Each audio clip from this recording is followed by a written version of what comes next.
வேறு ஏதாவது காரணம் என்ன? இப்போ தானே சொன்னேன். யார் அது?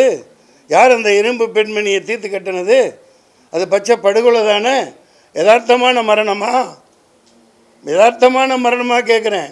இன்றைக்கி இவ்வளோ ஜிஎஸ்டி, இவ்வளோ கொடுமை, இவ்வளோ எல்லாத்தையும் போட்டு வாட்டி வதக்கி மக்களை ஏழையாக நாசம் பண்ணிட்டாலும் இவங்க எல்லாருக்குமே தெரியும், ஒரே ஒரு ஆறுதலாக என்ன இருக்குது? அம்மா உணவகங்கள் அந்த மகாராணி போட்டு போனது. இன்றைக்கி மக்களுக்கு அதுதான் ஆறுதலாக இருக்குது. அந்த இரும்பு பெண்மணியின் ஆட்சியை நான் இந்தியா முழுக்க கொண்டு வருவேன். இதை ஒரு சவாலாக நான் சொல்லுகிறேன். சமத்துவம் மிக்க ஒரு ஆட்சியாக அமைய நான் பாடுபடுவேன். எவனாக இருந்தாலும் சரி பார்த்துக்கலாம். மேரா பாரத் மேரா பரிவார் நை, ஹமாரா பாரத் ஹமாரா பரிவார்.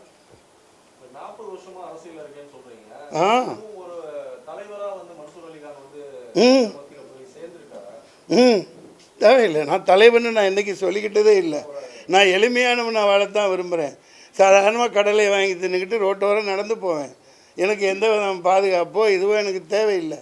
நீங்கள் அதை விளம்பரங்கள்னு சொன்னால், விளம்பரங்கள் இன்றைக்கி ஒரு பிரதமராக இருக்கிறவர் எத்தனை லட்சம் கோடிக்கு பத்திரிகைகளுக்கு கைவிட்டு தான் அது. எந்த டிவியை திறந்தாலும் விளம்பரம். நீ ஒழுங்கு வெங்காயமாக நாட்டாண்டினா உனக்கு எதுக்குடா விளம்பரம்? எதுக்கு விளம்பரம்? பாரத பிரதமரை கேட்குறேன், அந்த ஆளுங்கட்சின்னு கேட்குறேன். கூஜா தூக்கிறதுக்கு பல்லாயிரக்கணக்கான டிவி வச்சுருக்கீங்க.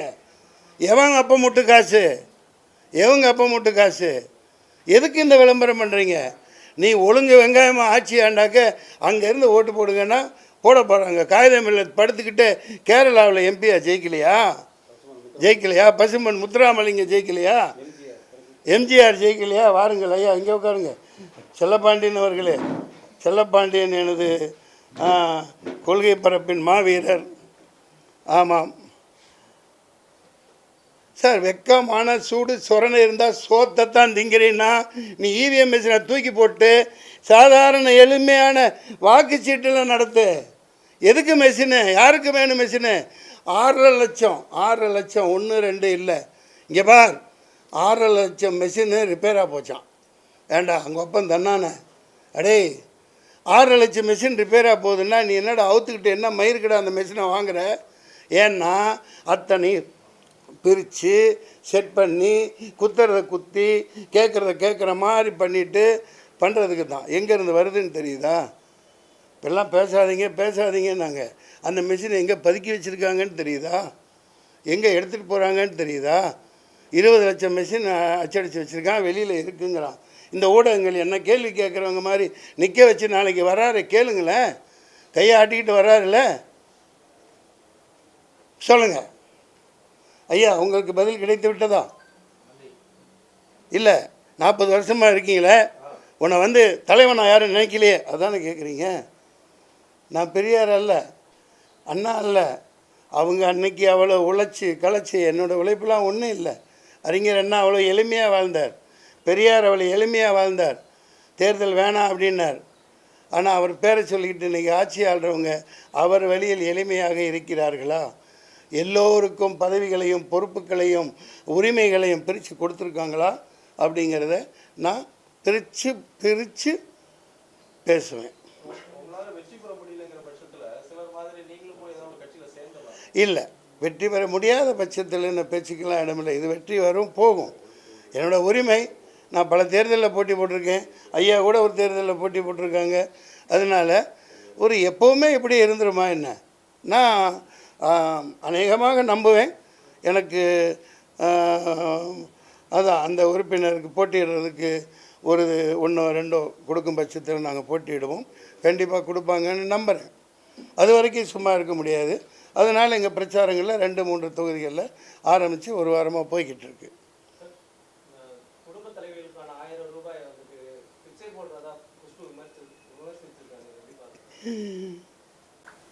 கற்கை நன்று கற்கை நன்று பிச்சை புகினும் கற்கை நன்று இல்லையா? அவங்க பிச்சை காசுன்னு சொல்லியிருக்காங்களா? தவறு. அப்படிலாம் சிரமப்படுத்தி பேசக்கூடாது தான். ஆனால் 1000 ரூபாய் 6000 ரூபாய் 500 ரூபாய் இது கொடுக்குறாங்க. அதை பாராட்டலான்னு ஒரு பக்கம் இருந்தாலும் 45,000 கோடியா 45,000மா மாதம் வட்டி கட்டுறாங்க. அதுதான் ரொம்பவும் ஜீரணிக்க முடியாததாக இருக்குது. என்னை பொறுத்த வரைக்கும் எங்கள் இந்திய ஜனநாயக புலிகளின் கொள்கை வந்து இந்த அயல் நாட்டு அந்நிய முதலீடு எல்லாத்தையும் தூக்கிடணும். இரும்பு கோட்டை மாதிரி ரிஷப் புரட்சியிலான மாதிரி எல்லாத்தையும் மூடிட்டு இங்கே உற்பத்தியை பெருக்கணும், இங்கே உள்ளவர்களுக்கு வேலை வாய்ப்பு கொடுக்கணும். இவங்க சம்பாரித்து வச்சுக்கிட்டு எல்லாம் பண்ணுறாங்க. அது உங்களுக்கு எல்லாம் தெரியாதது அல்ல. அவங்களுக்கு பிச்சை சொன்னது குஷ்பு பிராட்டியார் செய்தது தவறு, அப்படிலாம் சொல்லக்கூடாது. ஏதோ ஒரு கொடுக்குறவன் கொடுக்குறான், வாங்குறவன் வாங்குறாங்க. நெஞ்சா நீ கொடு, 10,000 கொடு, 5 லட்சம் கொடுக்க சொன்ன மாதிரி கொடுங்க. ஐயா 95% பேர் 95% பேர் குஜராத்திகள் தான் கடன் வாங்கிட்டு காணா போயிடுறாங்க, ஓடி போயிடுறாங்க. பல லட்சம் கோடி, பல ஆயிரம் கோடி கடனை திருப்பி கொடுக்க மாட்டேங்கிறாங்கன்னு ஒரு ஸ்டேட் பேங்க் வங்கி தலைவர் சொல்கிறார். ரகுராம் ராஜன் சரித்திரம் விடுறார். மோடி அவர்களே, நீங்கள் ஆர்எஸ்எஸ் அலுவலகத்தில் கூட்டி பெருக்கிட்டு இருக்கீங்கள, அப்போவே இந்தியா பாகிஸ்தானை பிறக்கிறதுக்கு முன்னாடியே இந்தியா பாகிஸ்தான் போர் நடந்து அதில் இந்தியா ஜெயிச்சிருக்கு, நீங்கள் இப்போ பிறக்கவே இல்லை. இது போன்று அடுக்கிக்கிட்டே வர்றார் ரகுராம் ராஜன். சாதாரண ஆள் இல்லை. நீங்கள் தான் 9 வருஷத்தில் ஏதோ சாதனை பண்ணுற மாதிரி பேத்திக்கிறீங்களே. ஆதலினால் நான் இன்று சபதமேற்கிறேன், பாஜக இங்கு கால் ஒன்றை விடமாட்டேன் விடமாட்டேன் விடமாட்டேன். இன்றிலிருந்து என்னுடைய ஆயுதத்தை கையில் தூக்குவேன். சமநோக்கு, சமூக நல்லிணக்கம், இதுதான் எங்களுடைய தாரக மந்திரம். என்ன சொல்ல பாண்டியன்? பார்த்துக்கலாம்.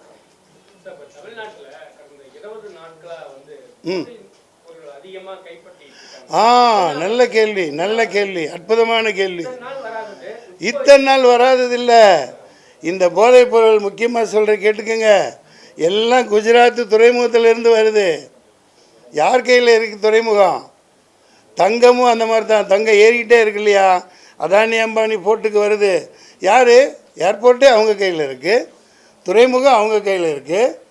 அங்கே அவன் யார் வந்தாலும் சரி, இந்தா புடி, கொண்டு போ, விற்றுக்க, பொழைச்சிக்க, எனக்கு கமிஷனை விட்டு போ, தமிழ்நாடா அவனை தான் ஒழிக்கணும், அங்கே உள்ளவனெல்லாம் அழித்து தள்ளு அப்படின்னு கொடுத்து விட்றான். வேறு எங்கேருந்து வரும்? வேறு எங்கேருந்து வருது சகோதரா? எங்கேருந்து வரும்? இந்த போதைப் பொருள் அனைத்தும் கொக்கைன், கஞ்சா கிஞ்சா எல்லாமே இப்போ 24,000 கோடிக்கு சூரத்தில் கைப்பற்றப்பட்டது. அதுக்கப்புறம் என்ன ஆச்சு? இப்படித்தான் ஆச்சு. சட்டம் யார் ஜாபர் சாதிக்காக இருக்கட்டும், யாராக இருந்தாலும் சரி, தலையை வெட்டு. போதைப் பொருள் விற்கிறவனா தலையை வெட்டு. 2 பேரை வெட்டி போடு, 4 பேரை வெட்டு. அடுத்து பண்ணுவானா பாரு. எதுவும் போதை மதுவும் இருக்கக்கூடாது, மதுவும் இருக்கக்கூடாது. தமிழ்நாட்டில் ஒழிங்க, என்ன அது பார்த்துக்கலாம்.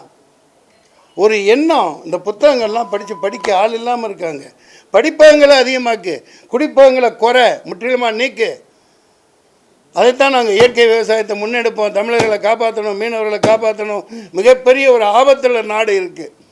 அதனால் எனக்கு பயந்தே என்னை சேர்க்காமல் இருக்கிறவங்க ஒரு பக்கம் இருந்தாலும் அதை பற்றியெல்லாம் கவலை இல்லை. நாங்கள் எங்களுடைய பயணம் தொடரும், போராட்டம் தொடரும்.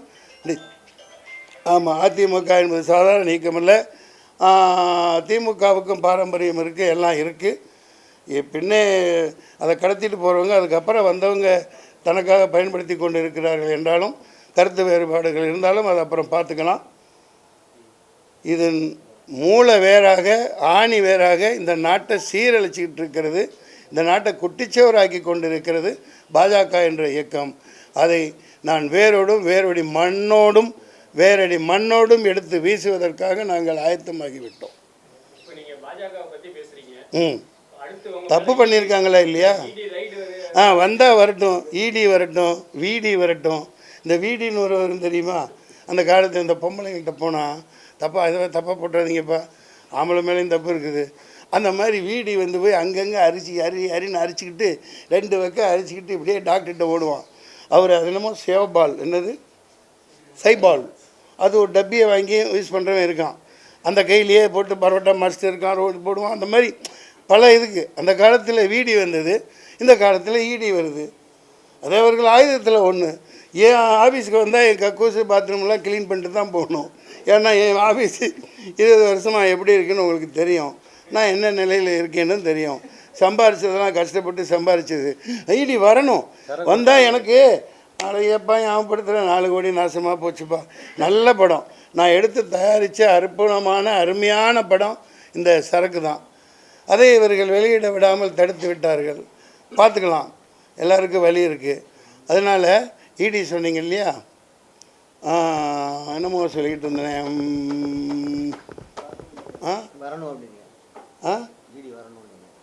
வீடி வரணும் கூடப்பா. நீ பாரு ஈடி வரணும்ப்பா. நீ வேற அவன் மறந்து போயிருக்கிறான். தப்பு பண்ணாமே வீடி வர சொல்கிற. நில்லுங்க ஈடி. ஆகா ஆமாம், ஈடி வந்து அனுப்புகிறாங்க. அப்புறம் நீதிபதியில் கிளப்பி விட்றாங்க.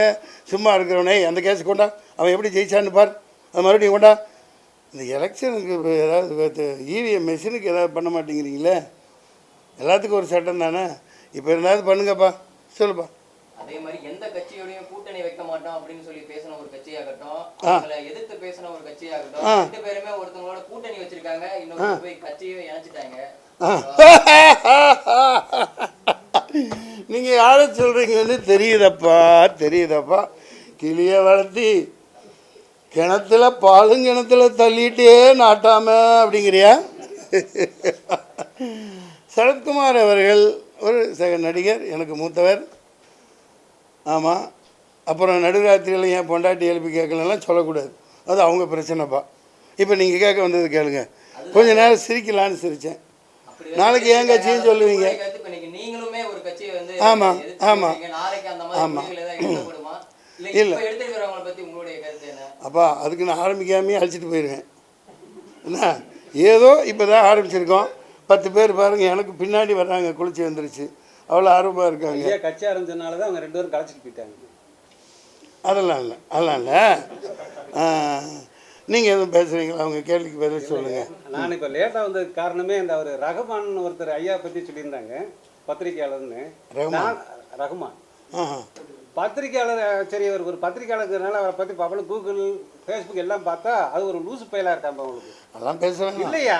நான் எது சொல்கிறேன்னா, நம்மனால ஒரு காசு வேணும். அதாவது இந்த மண்ணுக்காக, சரக்கு மது ஒழிப்புக்காக, இந்த ஐயா சொன்ன மாதிரி குட்கா ஒரு ஆட்சியிலையும் கஞ்சா ஒரு ஆட்சியிலையும் இருக்கின்ற நிலைமையில சரக்கு படத்தை எடுத்து 4 கோடி ரூபாய் லாஸ் பண்ண ஒரு அற்புதமான இந்த மண்ணின் மைந்தர் ஐயா மன்சூர் அலிகான், விவசாயிகளுக்காக போராட்டம் நடத்தியவர், மீனவர்களுக்காக போராட்டம், ராமேஸ்வரத்தில் போராட்டம் பண்ணியவர், இப்படியெல்லாம் செஞ்சவர் அவர் எதை இவரை நேற்று போன நிகழ்ச்சியில மது ஒழிப்புக்காக ஐயா சசி பெருமாளோட களத்தில் நின்ற செல்லப்பாண்டியன் போயிருக்கிறான். வியாபாரிகளுக்காக குரல் கொடுத்த சபீர் போயிருக்கிறாரு. தமிழ் மண்ணுக்காக குரல் கொடுத்த பொதுச்செயலாளர் கண்ணதாசன் வந்திருக்கிறாரு. கல்விக்காக குரல் கொடுத்த ஐயாசாமி உணர்ச்சிப்படல. அவர் பத்திரிகையாளர், அதுக்கு தர வேண்டாமா? ஐயா 300 படங்களுக்கு மேலாக பகுத்தறிய ஊட்டிய கூடைய குறுக்க விட்டு படம் எடுத்தவர் ஐயா மன்சூர் அலிகான். நான் பகுத்தறிவெல்லாம் ஊட்டலைங்க, நீங்க வேற காசு கொடுக்கறது வாங்கிட்டு. சுருக்கமா சொன்னா, பக்தியை வச்சு, பக்தியாளர்களை வச்சு தேர்தல் களத்துக்கு ஒரு கோஷ்டி வருது, பகுத்தறிவை வச்சு ஒரு கோஷ்டி அரசியலுக்கு இந்த தேர்தல் காலத்துக்கு வருது. நாங்கள் டாஸ்மார்க் மதுப்பிரியர்கள் மூலமாக ஒரு பகுத்தறிவை ஊட்டி, பக்திக்கும் ஒரு பகுத்தறிவை ஊட்டி ஒரு மாற்றத்தை உருவாக்குவதற்குத்தான் இந்திய ஜனநாயக புலிகள் களத்தில் நிற்குது. நன்றி ஐயா, நன்றி, மிக்க நன்றி. பணம் ஃபைனான்ஸ் கொடுத்தேன், எல்லாத்துக்கும் தெரியும். 37 147 ஏதோ ஒன்று, அது என்னது 138 அந்த வழக்கும் போட்டிருக்கேன், பணம் இல்லை. மணி ஷூட்டும் போட்டிருக்கேன், எல்லாத்துக்கும் தெரியும். நானே இப்போ போகிறதில்ல, ஒவ்வொரு வழக்குக்கும் 50,000 ரூபா கட்டி ஒரு 20 பேர் மேலே மணி ஷூட்டே போட்டேன். 25 லட்சம் வரைக்கும் நான் கொடுத்துருக்கேன். சார் உண்மையை தானே நான் சொல்கிறேன். இப்போ ஏமாலியாக இருக்கீங்கன்னா நான் போய் என்ன ஏதாவது போய் நின்று இல்லை கேட்டாங்க, கொடுத்தேன். ஒரு 20 பேர் கட்டினாங்க, மிச்சவங்க எல்லாம் கட்டலை. அது மணி சூட் போட்டு இருக்குது. இதை கேட்டுட்ருக்கவங்க குறைஞ்ச தேர்தல் செலவுக்கு ஆகும்பா, சம்பாரித்து நல்லா இருந்தீங்கன்னா கொஞ்சம் வாங்கின கடனை பண்ணி கொடுத்துருங்க, அவ்வளோதான். ரொம்ப நன்றி. இதை கேட்டு தான் நான் லிஸ்ட்டு எடுத்துகிட்டு போயிருந்தேன். ஜாங்கேட்டுன்னு ஒருத்தர் இருந்தார் எக்மோரில், இந்த கமிஷனர் ஆஃபீஸில். ஒருத்தங்க அந்த லிஸ்ட்டை கொடுத்து கொஞ்சம் உதவுங்கய்யா, ஏமாற்றிட்டு போயிட்டாங்கன்னு சொன்னால் அவர் எதுவும் ஹெல்ப் பண்ணுவாருன்னு. 1/2 மணி நேரமாக அங்கே இங்கே போயிட்டு வந்துட்டு பார்த்துக்கிட்டே இருந்தாங்க அந்த ராதிகா, வினோத், அது இன்ஸ்பெக்டர்கள். என்னடான்னு அவர் கூப்பிட்டாரு. அப்புறம் ஓகே பார்க்குறேங்க, போங்க, நாங்கள் ஃபோன் போட்டு சொல்லிடுறேன் அந்தந்த இதுக்குன்னு. அடுத்த நாள் காலையில் இங்கே போலீஸ் என்ன அரெஸ்ட் பண்ணிட்டு போச்சு. இந்த 6 மாதமாக ஒரு கம்ப்ளைண்ட் இருக்குது, இந்த லேண்ட் கிராப்பிங்கில் ஒருத்தர் ஏமாற்றிட்டாங்களான்னு. அது என்னடான்னா அவன் சர்வே நம்பர் வேறு என்னது வேறு. அதில் தான் தீர்ப்பாகி லேண்ட் கிராப்பிங்கிலேருந்து விடுதலை செய்யப்பட்டு 10 லட்ச ரூபா நஷ்டேடு வந்துருச்சு. அது தமிழ்நாடு கவர்மெண்ட் இதிலேருந்து. அந்த செய்தியெல்லாம் நீங்கள் போட மாட்டீங்க. மனுஷவழிக்கான கெடுக்கிறதுனா நீங்கள் போடுவீங்க ஐயா. பார்ப்போம். எங்களுக்கும் ஆசைகள் இருக்குது மக்கள் சேவை செய்யணும்னு. அந்த 40 பேரில் இல்லாத திறமை அவங்கள்ட்ட என்கிட்ட இல்லாத திறமைகள் அவங்கள்ட்ட இருக்குன்னா நான் என்ன பண்ண முடியும்? இருந்துட்டு போகட்டும், பார்ப்போம். வாழ்க்கை ஒரு போராட்டம். நான் மக்களுக்காக களத்தில் நிற்பேன். வந்தமைக்கு மிக்க மிக்க நன்றி. தினமும் சந்திக்கலாம். இந்த பக்கம் நான் போகிறேன், அந்த பக்கம் ஐயா அங்கே போகிறாரு, வேலூருக்கு இருந்தால் கிளம்பிட்டோம்ல, போய் பிரச்சாரத்தை துவக்குவேன். மிக்க மிக்க நன்றி.